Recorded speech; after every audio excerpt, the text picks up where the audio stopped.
সম্প্রীতির একটা বড় দৃষ্টান্ত দেখতে পাচ্ছেন আজকে জুম্মার দ্বিতীয় দিন বাবরি মসজিদ প্রাঙ্গণ সেই মুর্শিদাবাদ। দেখতেই পাচ্ছেন এই যে একটা বীরভূম থেকে দাদা এসছে, তার সঙ্গে এসছে আর একজন দাদা হিন্দু ইনি। যারা দেখে বুঝতে পারছেন পারবেন না, কিন্তু আমি দেখে অবাক ভাই। এরকম বাবরি মসজিদ প্রাঙ্গণে কিন্তু হিন্দুরাও অনেকে আসছেন অনেক আশা নিয়ে। তাদের উদ্দেশ্যে বলবো, যারা হিংসা ছড়াচ্ছেন সোশ্যাল মিডিয়ায়, যারা হিংসা ছড়াচ্ছেন সমাজে, তারা কি পারবেন এই ভালো মনের মানুষগুলোকে রুখতে?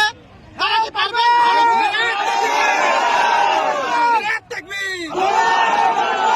আপনি একবার বলুন তো, নারায়ে তাকবীর, আল্লাহু আকবার, আল্লাহু আকবার। পারবেন হিংসুটে রাজনৈতিক নেতারা এই সম্প্রীতি নষ্ট করতে?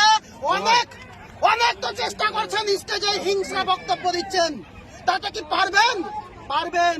কিছু মানুষ আছে যারা অশিক্ষিত মূর্খ সমাজে দেখা যায়, তারা অনেক কুকথা বলে থাকেন, কিন্তু এরকম জ্ঞানী শিক্ষিত অনেক হিন্দু ভাই বোন আমাদের আছে, তারা কিন্তু চায় না সম্প্রীতি নষ্ট হোক।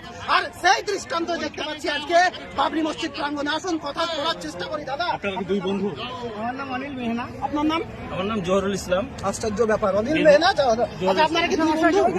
কবে থেকে দুই বন্ধু? থেকে ধরুন বন্ধু।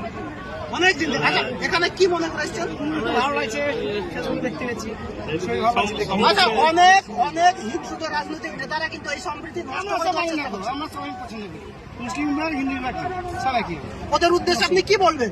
আমি কিছু বলবো না, খুব ভালো লাগছে আমাকে, এসছি, খুব আনন্দ লাগছে। এটা আমরা একসঙ্গে ঐক্যবদ্ধ হয়ে থাকতে চাই, যেমন বন্ধুত্ব বজায় রেখে যেন এই বাবরি মসজিদ অন্যতম আবার হয়। ইনশাআল্লাহ আমরা আল্লাহর কাছে প্রার্থনা করি যে আমাদের বহুদিনের প্রত্যাশা, আমরা একসঙ্গে দুই বন্ধু আজকে বাবরি মসজিদ বীরভূম থেকে নলাটি থানা অন্তর্গত আমরা এই বাবরি মসজিদে আসার জন্য এসেছি। আচ্ছা, আপনিও কি চান যে বাবরি মসজিদ হোক? অবশ্যই।